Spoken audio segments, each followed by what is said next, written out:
El proceso de inconstitucionalidad es uno que tiene diversos fundamentos, características, así como su importancia, debido a que permite que la Constitución esté en la cúspide de la pirámide jerárquica de las normas.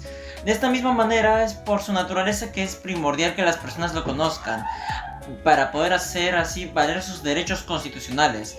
Me presento, soy Matías del Piero Sandocheca García. En esta oportunidad me encuentro reunido con el grupo número 2 para realizar entrevistas y dar a conocer a las personas a través de este proceso tan importante que se ha mantenido en vigencia hasta el día de hoy. A ver, uy, te veo mala. Me embala. Uy, acá, una señorita caiga, una señorita. Vamos a... Hola señorita, ¿qué tal? Buenas tardes. Disculpe, venimos más que todo ahorita para hacer una pequeña entrevista. ¿Puede aceptar? Ya, acepta la entrevista. Para empezar, quiero saber si usted sabe sobre el proceso de inconstitucionalidad en el Perú. Sí, tengo una pequeña noción, pero si esa disponibilidad de poder explicarme mejor sería mucho mejor. Ok, muchas gracias. Ya, bueno, para empezar, me gustaría, para poder conocerla, me gustaría hacer una pequeña dinámica que se llama el ping-pong. ¿Ya? Ya, empezamos. Ping con Milagros. ¿Qué edad tienes, Milagros? 24 años. 24 años. ¿De qué carrera? Derecho. Ah, Derecho también. Ya, bueno. Empezamos con la primera pregunta. ¿Ya? Voy a un ratito para poder sentarme. Bueno, empezamos. La primera pregunta. ¿Qué es el proceso de inconstitucionalidad aquí en el Perú? Es cuando ya se da de baja lo que es la presidencia de la República. Ok. Bueno, para ello tenemos aquí a mi compañero Chaca, quien es quien va a explicar sobre esa pregunta. Bien, respondiendo a la interrogante de qué es el proceso de inconstitucionalidad, tenemos que tener como ya un principio firme. Como ya todos sabemos, por ser de la carrera de Derecho, la Constitución es la norma madre. Entonces, en un proceso de inconstitucionalidad es un mecanismo que se da para que la Constitución prevalezca sobre otra norma o cualquier ley de inferior jerarquía. Prosiguiendo con la segunda pregunta, ¿usted es consciente de cuándo surge este proceso en el Perú? Básico, pero... Bien, pues apareció por primera vez, de hecho, en la Constitución de 1836. Sin embargo, el principio solo estaba escrito. Toda ley contraria a la Constitución es nula.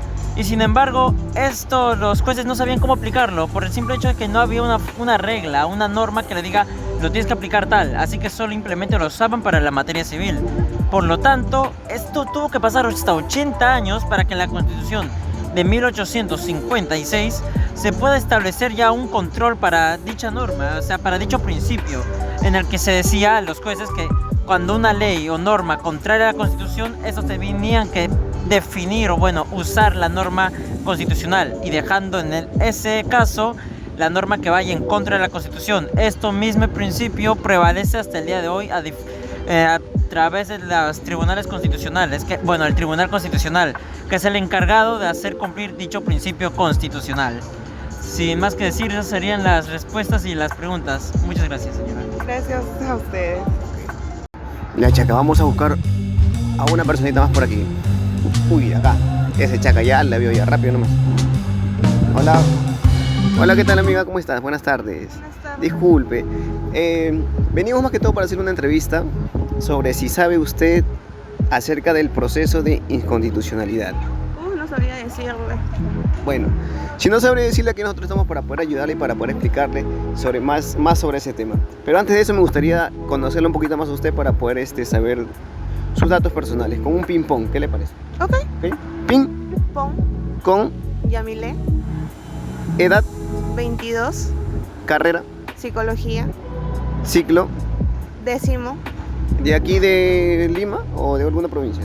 De acá de Lima. Ok. Bueno, ya, empezamos entonces con la primera pregunta. Un ratito, sí, muchas gracias.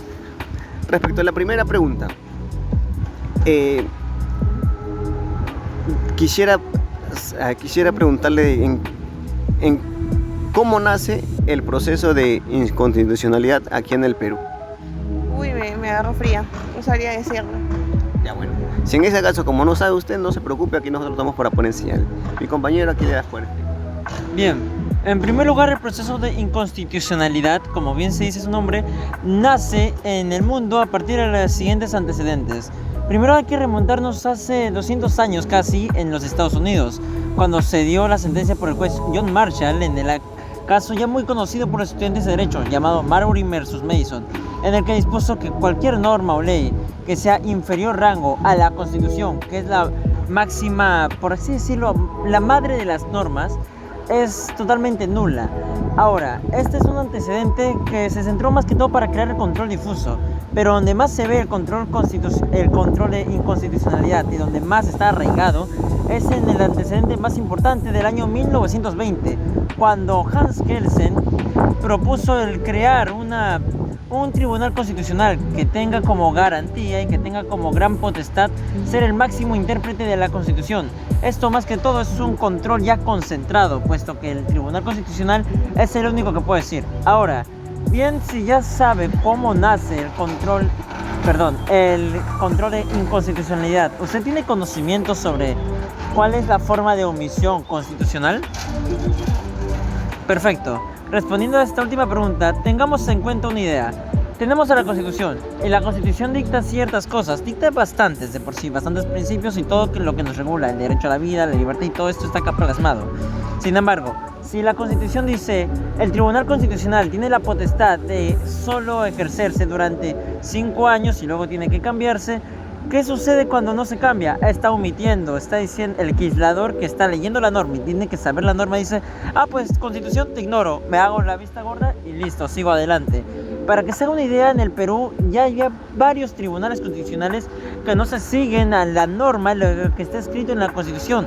Esto nos deja en claro que hay un gran vacío y que aún simplemente es una gran incógnita, así como una grave problemática, debido a que la omisión constitucional es un gran dilema para los legisladores actuales, que hasta el día de hoy no se ha podido tener una gran solución a dicho problema. Muchas gracias, eso serían las 2 preguntas junto con las 2 respuestas. Me he quedado pasmada. Muchas gracias por toda la información brindada. De verdad ha sido como algo bueno de saber más de todo el tema de la política, como usted dice, ¿no? En el tema de acá Perú no se respeta mucho el tema de las leyes ni el tema de la constitucionalidad, como acaba de mencionar. Bueno, ya sé un poco más de la información y gracias por darme el tema de la pequeña entrevista.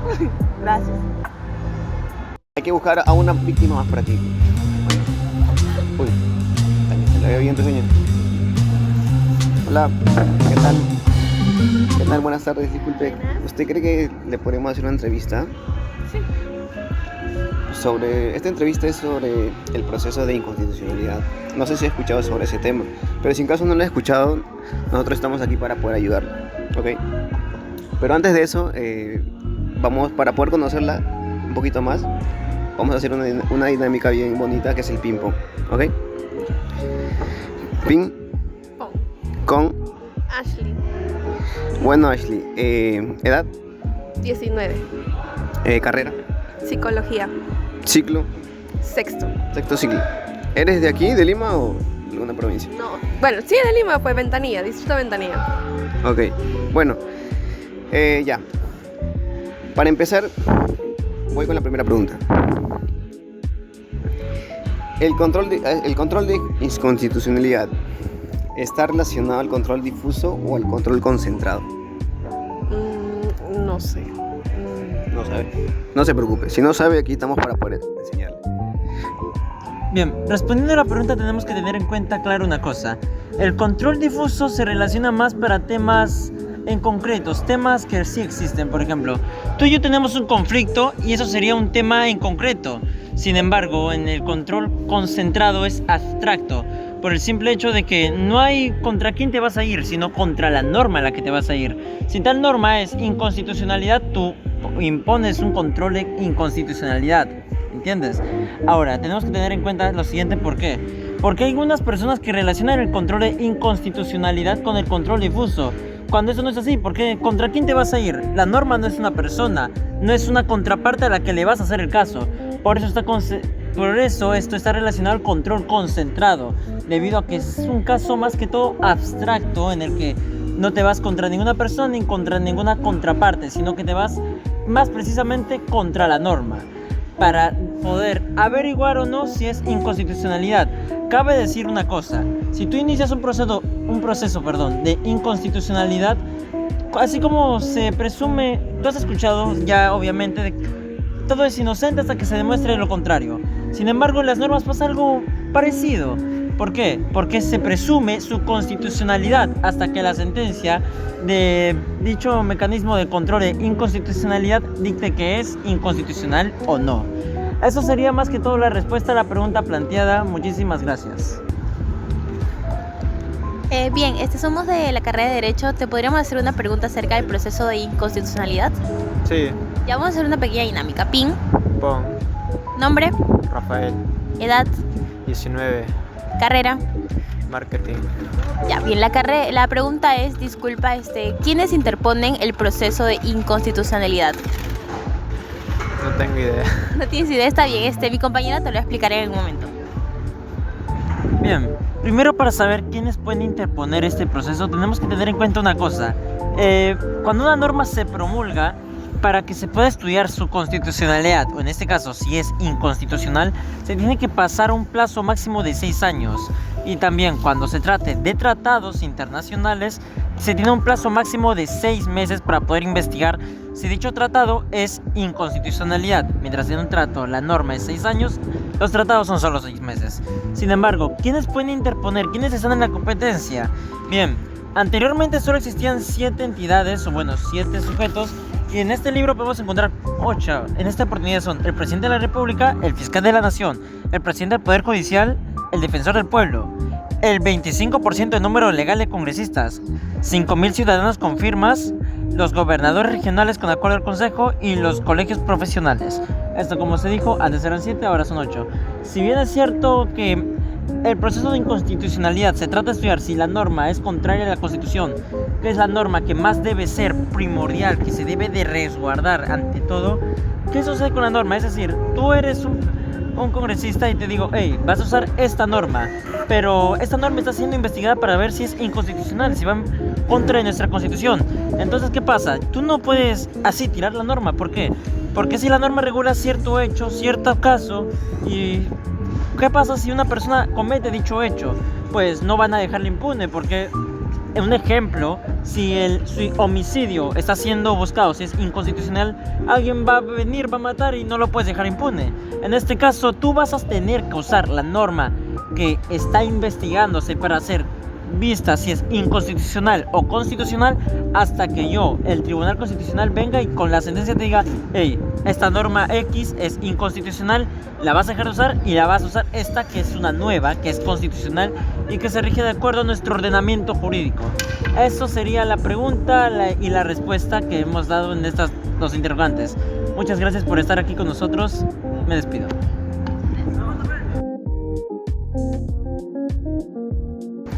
Hola compañera, ¿podemos hacerte unas preguntas? Sí, claro. ¿Conoces la dinámica de ping pong? Sí. Ya, ping, Pong, con, Leslie, edad, 19, carrera. Ingeniería empresarial. ¿Conoces el mecanismo de la demanda inconstitucional? No. No te preocupes, aquí mi compañero te va a explicar. Bien, pero antes de explicarte sobre el mecanismo tenemos que tener en cuenta una cosa. Para que tú puedas presentar una demanda tiene que cumplir con ciertos requisitos, básicamente para que no te la devuelvan y haya sido todo en vano.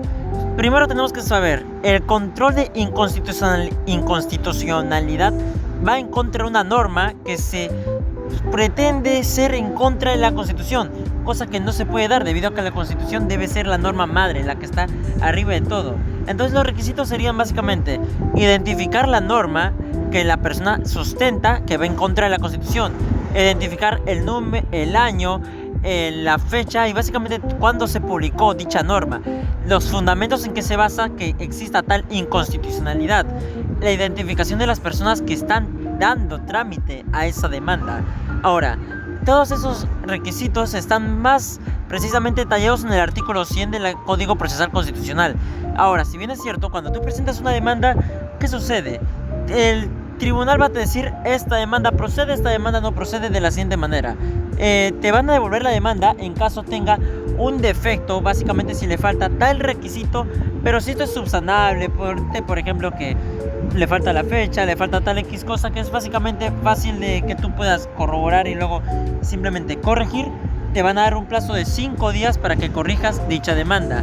Posteriormente a esto, la demanda procederá y solo será que de conocimiento del Tribunal Constitucional, al ser el máximo intérprete de la Constitución. Y bien, ¿cuánto demora una demanda en darse trámite? Bueno, ese derecho. Todo demora bastante tiempo. Y en este caso, en este libro podemos encontrar diferentes fechas. Primero encontramos aquí. La demanda cuando procede, se da admisión de la demanda en el plazo de los 10 días. En caso de que te devuelvan la demanda, como te dije, tendrás los 5 días plazos para poder corregirla. Posteriormente a esto, que la demanda se admita, te van a dar un 30 días de contestación. Hasta acá ya vemos 40 días. Y luego de esto va a proceder los 10 días siguientes, que sería vista de la causa del informe oral. Y bueno, para finalizar básicamente encontramos a la sentencia, que sería si dicha norma va en contra del ordenamiento jurídico que está previsto por la propia Constitución o no. Esto último demora 30 días, dando un total de 60, 70, 80 días para que tu demanda pueda ser vista por el Tribunal Constitucional y estos decidan si dicha norma que tú alegas que va en contra de la Constitución, que como se mencionó antes es la norma máxima y nada puede ir en contra de ella, es la dicha norma inconstitucional, o por visto una sentencia pueden declarar también que tú estás mal, que dicha norma es constitucional. Cabe precisar una cosa, como bien se mencionó antes en otra pregunta hacia otra entrevistada, tú no puedes decidir que la norma es inconstitucional, y puesto que mientras está en revisión dicha sentencia antes de darse, la demanda tiene que ser presuntamente constitucional, así como existe la presunción de inocencia para las personas que están investigadas en ciertos delitos, existe la presunción de constitucionalidad para las normas que están siendo investigadas si van en contra o no de la Constitución. Eso sería todo por nuestra parte. Muchas gracias por prestarnos atención. Bueno amigos, hemos llegado al final de este episodio. Hoy aprendimos que el proceso de inconstitucionalidad es importante para mantener el respeto y la supremacía de la Constitución. Hoy en este pequeño podcast hemos apreciado los conocimientos que tienen los estudiantes sobre este tema y también hemos contribuido para fortalecer sus conocimientos. Así es que hasta la próxima.